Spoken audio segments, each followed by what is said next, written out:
manusia ini mempunyai syahwat.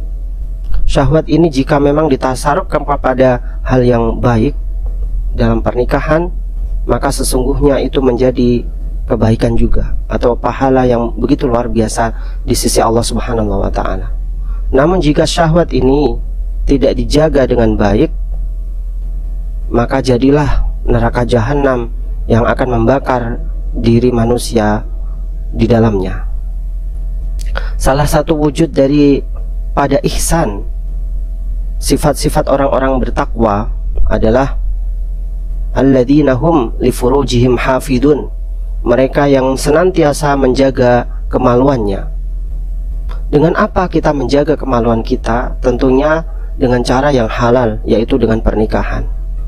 Maka pernikahan ini sangatlah penting, jamaah rahimakumullah. Hari ini saya akan membahas bagaimanakah hikmah-hikmah dari pernikahan yang disyariatkan oleh Islam. Rasul sallallahu alaihi wasallam pernah mengatakan kepada kita semuanya, ya ma'syarus syabab, man istata'a minkum alba'a falyatazawwaj. Wahai para pemuda sekalian, jika memang kalian sudah siap untuk menikah, maka nikahlah. Jangan sampai menunda-nunda yang namanya pernikahan. Arti dari istita'ah, kemampuan di sini adalah bagi seorang laki-laki. Kalau memang dia sudah dewasa, sudah dapat menafkahi anak orang lain, maka kenapa harus tidak menikah? Toh itu adalah baik. Toh itu akan mendatangkan kebaikan bagi kedua pempelai, baik itu laki-laki ataupun perempuan. Ini adalah baik, jamaah. Tidak perlu harus kita tunda-tunda lagi. Sampai kapankah? Apakah kalau memang seorang berpikir, oh ini kan saya baru mendapat pekerjaan, nantilah kalau memang sudah punya motor. Bisa jadi kalau sudah mempunyai motor, dia akan berpikir, kan ini baru saya mempunyai motor, nanti kalau istri saya minta mobil bagaimana? Dia punya mobil, kalau istri saya minta rumah bagaimana, dan lain sebagainya. Ini tidak bisa.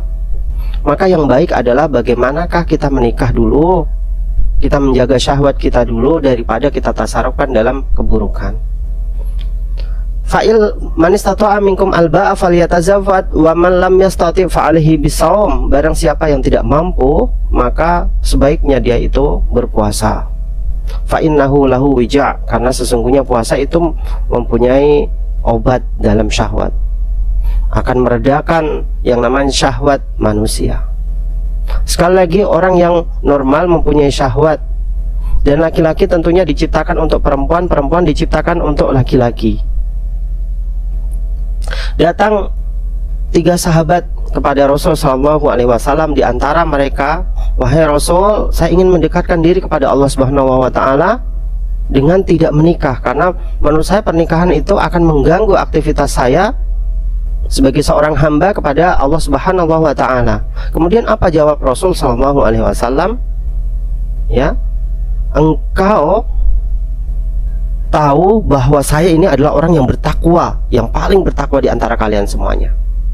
Dan saya menikah, an-nikahu sunnati, faman raghiba an sunnati falaysa minni. Nikah itu merupakan sunnahku.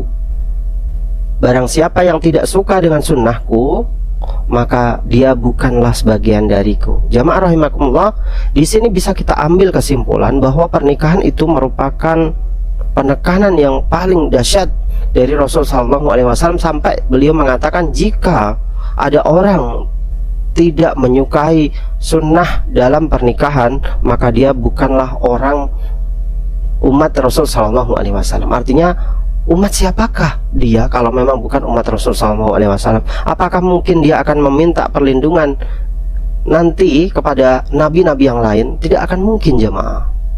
Maka disinilah penekanan yang luar biasa dalam pernikahan.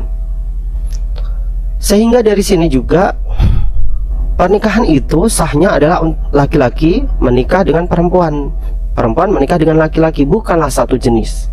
Andaikan memang satu jenis, maka sesungguhnya itu batal pernikahannya.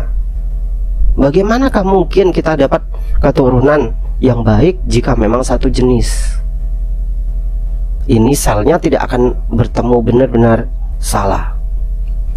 Kemudian Rasul Shallallahu Alaihi Wasallam juga menekankan bagaimana hikmah-hikmah pernikahan itu, bahwa dalam Al-Quran juga dikatakan wa min ayatihi an khalaqalakum min anfusikum azwajan litaskunu wa ja'ala bainakum mawaddah wa rahmah, bahwa salah satu dari ayat-ayat kebesaran Allah Subhanahu wa taala adalah bagaimana Allah Subhanahu wa taala menciptakan di antara kalian ada yang laki-laki, tentunya ada perempuan, agar kalian itu menikah.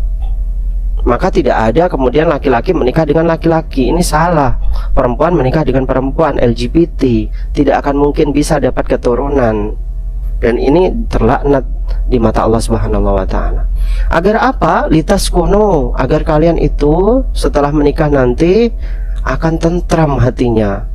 Pengen syahwat, mentasaruf pantas syahwat kita, ada orang yang kita cintai di sisi kita. Wa ja'ala bainakum mawaddah wa rahmah, dan aku ciptakan pada kalian mawaddah, rasa kasih sayang, wa rahmah, kasih sayang juga tentunya. Kasih sayang antara kedua mempelai ini terjadi adalah setelah pernikahan. Andaikan dia sebelum pernikahan, itu bukanlah kasih sayang, itu adalah termasuk dosa di antara dosa-dosa yang lain, karena akan mendatangkan keburukan, jamaah rahimakumullah. Maka disinilah saya ingin membahas tentang hikmah-hikmah apa sih dibalik dari hikmah pernikahan itu. Yang pertama adalah hikmah pernikahan akan menjaga kemaluan seorang agar tetap halal.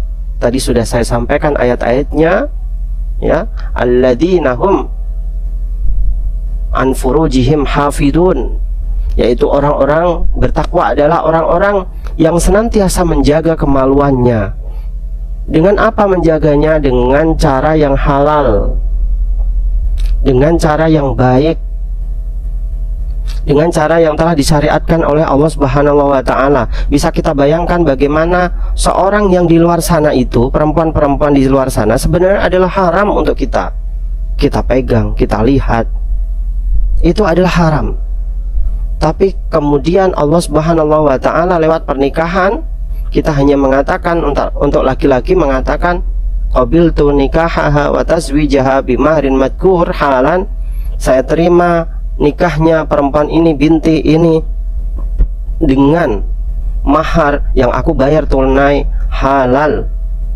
Ini jamaah rahimakumullah, dari ujung kepala hingga ujung kaki yang awalnya adalah haram kemudian berubah menjadi halal di mata Allah Subhanahu wa taala, dan boleh kita menggaulinya, boleh kita menyentuhnya, boleh kita menciumnya, karena ini yang dihalalkan oleh Allah Subhanahu wa taala. Namun kalau lepas dari pernikahan atau tanpa pernikahan, ini tetap haram hukumnya.